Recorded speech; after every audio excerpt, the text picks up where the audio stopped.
राजू अपने बचपन के दिनों में एक अच्छा विद्यार्थी था।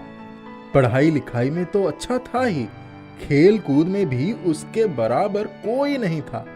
अब राजू 12वीं कक्षा में पढ़ता था।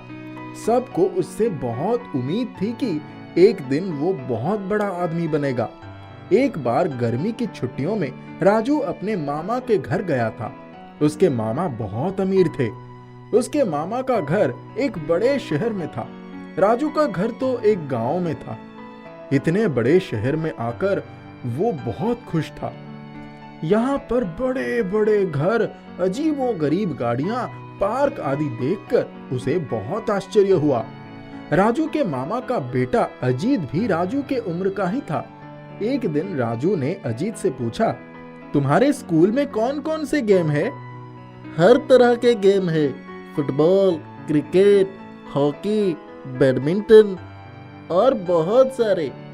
राजू पूछा, अब तुम कैरम खेलते हो? हाँ, वो तो मेरा फेवरेट है। ये सुनकर राजू चुप हो गया। अजीत कहता है, क्या हुआ राजू, कैरम तुम्हें भी पसंद है? राजू बोलता है, हाँ पसंद तो है, पर मेरे स्कूल में नहीं है और मुझे खेलने भी नहीं आता है। एक बार एक दोस्त के घर गया था तो थोड़ी देर खेला था। अरे क्या तुम खेलना चाहोगे? मेरे पास कैरम बोर्ड है। हाँ हाँ चलो। देर रात तक दोनों कैरम खेलते रहे। राजू को वैसे तो ठीक से खेलने नहीं आ रहा था, पर अजीत उसे सिखा रहा था। इसीलिए राजू बड़ी जल्दी से सब कुछ सीख रहा था। अब वो दोनों रोज कैरम खेलने लगे। राजू भी धीरे धीरे अच्छा खेलने लगा था। अजीत ने उसकी तारीफ भी की। वो दोनों काफी अच्छे दोस्त भी बन गए थे। जब छुट्टियां खत्म हो गई तो राजू अपने गांव लौट आया। गांव आने के बाद उसे अजीत की बहुत याद आ रही थी, और सबसे ज्यादा कैरम की। उसके घर पर तो कैरम बोर्ड था ही नहीं। कुछ दिनों के बाद गरीबी के कारण उसकी पढ़ाई भी छूट गई। वो शहर के एक दुकान में नौकर का काम करने लगा। कई साल बीत गए।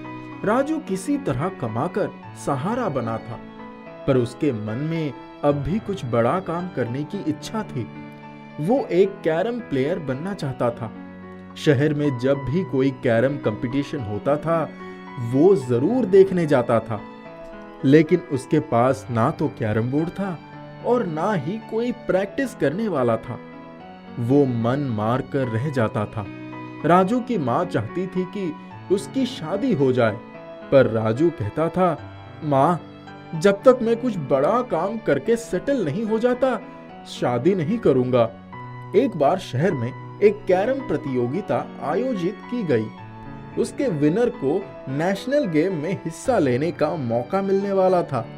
राजू अपने दुकान के मालिक से कहा, मालिक मुझे एक कैरम बोर्ड खरीदने का पैसा दे दो और 2 घंटे शाम को छुट्टी दे दो, सिर्फ 1 महीना तक, ताकि मैं किसी कोच के पास जाकर प्रैक्टिस कर सकूं। ये सुनकर दुकान का मालिक नाराज हो गया। वो उसका मजाक उड़ाने लगा और बोलने लगा, अरे तू मेरे दुकान का नौकर है और तुझे इतना बड़ा सपना नहीं देखना चाहिए। तू कभी वहां तक नहीं पहुंच पाएगा। राजू उदास होकर दुकान से लौट रहा था। दुकान मालिक की बात से उसे बहुत चोट लगी थी। वो कुछ करके दिखाना चाहता था, पर कोई रास्ता नजर नहीं आ रहा था। घर जाने का उसका मन नहीं हो रहा था। वो कैरम प्रतियोगिता के बारे में ही सोच रहा था। रास्ते में एक मंदिर के पास जाकर वो बैठ गया। तभी उसे एक आदमी आता दिखा। वो आदमी राजू के पास आकर पूछा, क्यों राजू, उदास क्यों हो? राजू को बहुत आश्चर्य हुआ। उसने उस आदमी से पूछा, आप मुझे कैसे जानते हैं? मैं सब कुछ जानता हूँ। मैं एक जादूगर हूँ। तुम अपनी परेशानी बताओ। राजू ने अपनी परेशानी बताई तो उस जादूगर ने कहा, मैं तुम्हें एक जादुई कैरम बोर्ड दे सकता हूँ। वो कैरम बोर्ड दूसरी तरफ से तुम्हारे साथ खुद प्रैक्टिस करेगा। इसके लिए तुम्हें किसी और की जरूरत नहीं पड़ेगी। राजू कहता है, हाँ जादूगर भाई, प्लीज मुझे वो कैरम बोर्ड दे दीजिए। लेकिन मेरी एक शर्त है। हाँ बोलिए, क्या शर्त है?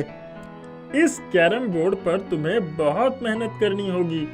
तुम जरा भी जी नहीं चुराओगे और प्रतियोगिता में जीतने के लिए जी जान लगा दोगे। और हाँ, किसी को ये भी नहीं बताओगे कि ये कैरम बोर्ड जादुई है। हाँ जरूर, मैं आपकी सारी बातें मानूंगा।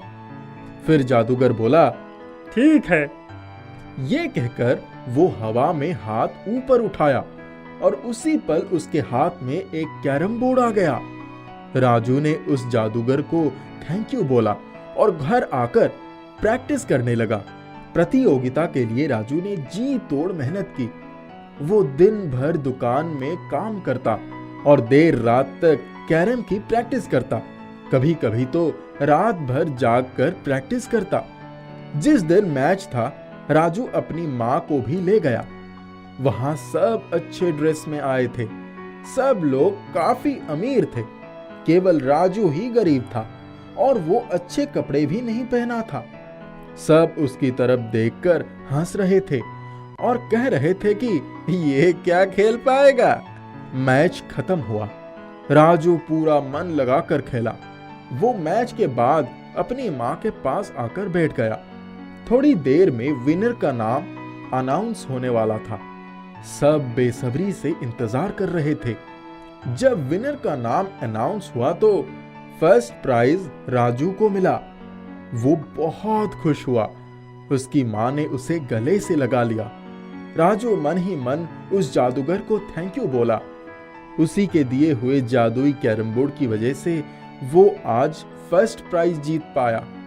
अब राजू नेशनल गेम के लिए चुन लिया गया था। हर जगह उसी का नाम था।